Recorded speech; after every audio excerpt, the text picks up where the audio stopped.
கர்த்தருக்கு பிரியமான தேவ ஜனங்களே, இந்த ஞாயிறு விருந்துக்காக உங்களை அன்புடன் அழைக்கிறோம். எல்லாரும் என்ன ஒதுக்குறாங்க, யாருக்குமே என்ன பிடிக்கல, எப்படித்தான் மகிழ்ச்சியா இருக்கிறதுன்னு நினைக்கிறீங்களா? இன்று தேவன் உங்களுக்கு சொல்லுவது 1 நாளாகமம் 4:10.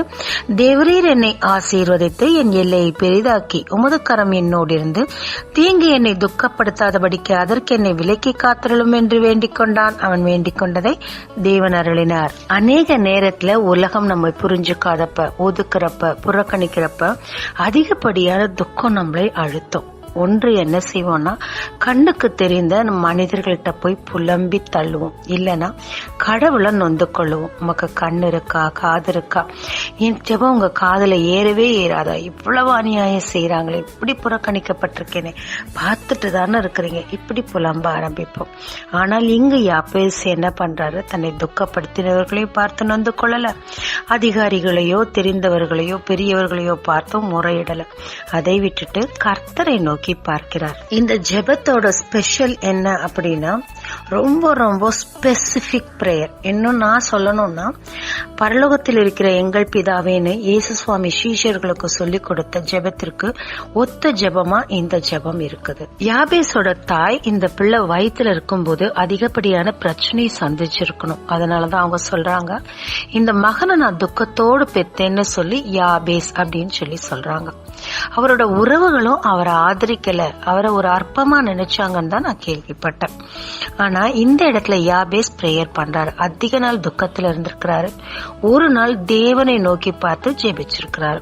அதற்கு முன்னாடி அநேகர்ட்ட இவர் கூட புலம்பி இருந்திருக்கலாம். ஆனா இந்த டைம் அவரை ரொம்ப நல்ல முடிவெடுக்கிறாரு, கர்த்தரை நோக்கி பார்க்கிறார்.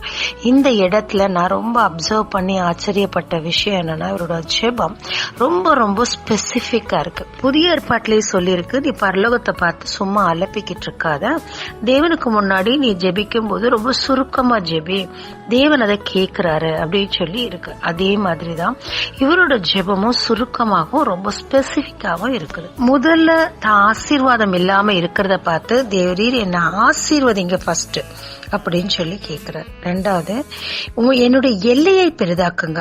ஒருவேளை அவங்க கூட பிறந்தவங்களுக்கு எல்லாம் வீடு வாசல் இருந்திருக்கலாம், இவர் மட்டும் ரொம்ப லோன்லியாவும் இருந்திருக்கலாம். சோ என்னுடைய எல்லை குறுகி இருக்கு, அதை பெரிதாக்குங்கன்னு கேட்கிறார். மூன்றாவதாக, உமது கரம் என்னோடு இருந்து தாவீதோடு, தானியோலோடு, பவுலோடு, யோபோடு யாரோடலாம் அவருடைய கரம் இருந்துச்சோ அவங்க எல்லாருமே மிகவும் ஆசீர்வாதமாகவும் வெற்றி சிறந்த வாழ்க்கையும் வாழ்ந்துட்டு இருக்காங்க. இவரும் உமது கரம் என்னோடு இருக்கட்டும் கேட்கிறாரு. இங்க பொண்ணு, வெள்ளி, மகிமை எதையும் கேட்ட மாதிரி தெரியல. இவர் கர்த்தரை பத்தி கேட்கிறாரு. கர்த்தர் மிகுதியா கூட கொடுத்தார், தீங்கு என்னை துக்கப்படுத்தாதபடிக்கு. ஏன்னா நமக்கு ஒரு தீங்கு நேர்க்கும்போதுதான் நம்ம அதிகப்படியான துக்கத்தை சந்திக்கிறோம். பரமண்டலத்தில் இருக்கிற அந்த ஜெபத்திலயுமே தீங்குல இருந்து என்னை விலக்குங்கன்னு சொல்லிதான் இருக்குது. அதற்கு பிறகு என்னை காத்தருளும்னு சொல்லி அவர் வேண்டிக்கிறார். அவர் வேண்டிக் கொண்டதை தேவனும் அவருக்கு அருள்றார். நம் வாயின் வார்த்தை கிருபை பொருந்தியதாகவும் உப்பால் சாரமேற்றப்பட்டதாகவும் இருக்கணும்னு வேதம் சொல்லுது. நல்ல மட்டன் பிரியாணி செஞ்சுட்டு அதுல உப்பு இல்லாம இருந்தா அதை ரசித்து சாப்பிடவா முடியும்? பலவிதமான அலங்கார வார்த்தைகளால தேவன்கிட்ட ஜெபிச்சுட்டு நமக்கு என்ன தேவையோ அதை ஸ்பெசிபிக்கா சொல்லாம இருந்தா அந்த ஜெபத்தின் பிரயோஜனம் என்ன? புலம்புவதாலும் பிரயோஜனம் என்ன? சாலமோன் தேவனிடத்தில் ஞானத்தை கேட்டார். கேளாத ஐஸ்வர்யத்தையும் கனத்தையும் மகிமையும் அவர் கொடுத்தார். இங்கே அதேதான். இங்க ஐஸ்வர்யத்தை அவர் கேட்டதா சொல்லவே இல்லை, ஆசீர்வாதத்தையும் தேவனுடைய கரத்தையும் தேவன் பாதுகாப்பையும் மட்டும்தான் இவர் கேட்கிறாரு. தேவன் அதை கொடுத்தார். அதுவே அவர் மிகப்பெரிய மேன்மைக்கு கொண்டு போயிற்று. எப்தாவும் அப்படிதாங்க. உறவுகளால் புறக்கணிக்கப்பட்டிருந்தார். விபச்சாரியின் மகன்னு சொல்லி வசைப்பாடி அவரை ஒதுக்கிட்டாங்க. ஆனால் இவரோ தன்னுடைய வேலையை செய்து கொண்டு தேவனுடைய யுத்தங்களை நடத்தி கொண்டிருந்தாரே தவிர அவங்கள்ட்ட போய் போராடல. ஆனா ஒரு நாள் வந்தது, அவர்கள் இவனை தேடி வந்து எங்களுக்கு நியாயாதிபதியா இரு அப்படின்னு சொல்லி சொன்னாங்க. அப்படியும் இவர் கர்வம் ஜெபம் கொள்ளல. அவ தேவனுடைய யுத்தத்தை எப்படி செய்யணும், என்னமா செய்யணும்னு சொல்லி தேவனிடத்தில் ஆலோசனை பெற்று அவரிடத்தில் தன் காரியங்களை எல்லாவற்றையும் சொல்லி பிறகு யுத்தங்களை செய்தார். அப்பொழுது அவர் எல்லாவற்றிற்கும் மேலாக பெரிய பெரிய ஜெயங்களை ஜெயித்தார்.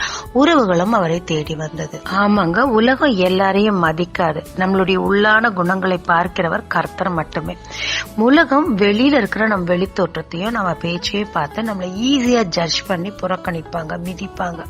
இதுதான் உலகம். இதுக்காக நம்ம புலம்பிக்கிட்டு அழுதுகிட்டு அங்கலாய்த்துட்டு இருக்கிறத விட தேவனை நோக்கி பாருங்க. பார்க்கும் போது உங்களுக்கு என்ன தேவை, தேவனிடத்துல இருந்துன்றத ஸ்பெசிபிக்கா கேளுங்க. தேவனிடத்துல ஞானத்தை கேட்டா இதுதான் அவனுக்கு சரியானதை கேட்டான்னு சொல்லி கூட கொடுப்பார். தேவன் இருதயத்திற்கு பிரியமான காரியங்களை, உங்கள் தேவைகளை ஸ்பெசிபிக்கா தேவனிடத்துல கேளுங்க. நீங்கள் கேளாத ஆசீர்வாதங்களையும் கூட்டி உங்களுக்கு கொடுப்பார். ஒரு விஷயம் நிச்சயம், தேவன் ஒருவரையும் புறம்பே தள்ளுறதில்லை.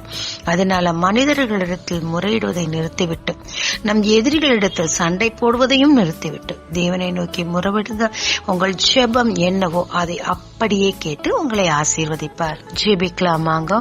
தேவரீர் எனக்கு முதல்ல ஞானம் தாங்கப்பா. உங்களிடத்தில் எப்படி பேசணும், மனிதர்களிடத்தில் எப்படி பேசணும், எப்படியாக ஜெபிக்கணும், எப்படி கருத்தோடு நோக்கத்தோடு உண்மை பார்த்து கூப்பிடணும்ன்ற ஞானத்தை தாங்க. என் ஜெபத்தை கேட்டு என்னை ஆசீர்வதிங்க. நீங்க என்னை புறம்பே தள்ளாமல், மனிதர்கள் தள்ளினாலும் என்னை அரவணைக்கிறவராய் இருக்கிறபடியினால் என்னுடைய எல்லா காரியங்களும் உம்மிடத்தில் கேட்டு பெற்றுக்கொள்ள எனக்கு போதிய ஞானத்தையும் கிருபையும் தாங்க. இயேசு மூலம் பிதாவே, ஆமென். இயேசு கிறிஸ்துவின் நாமத்தில் இந்த நாளில் உங்களை ஆசீர்வதிக்கும் ஜீசஸ் விஷன்.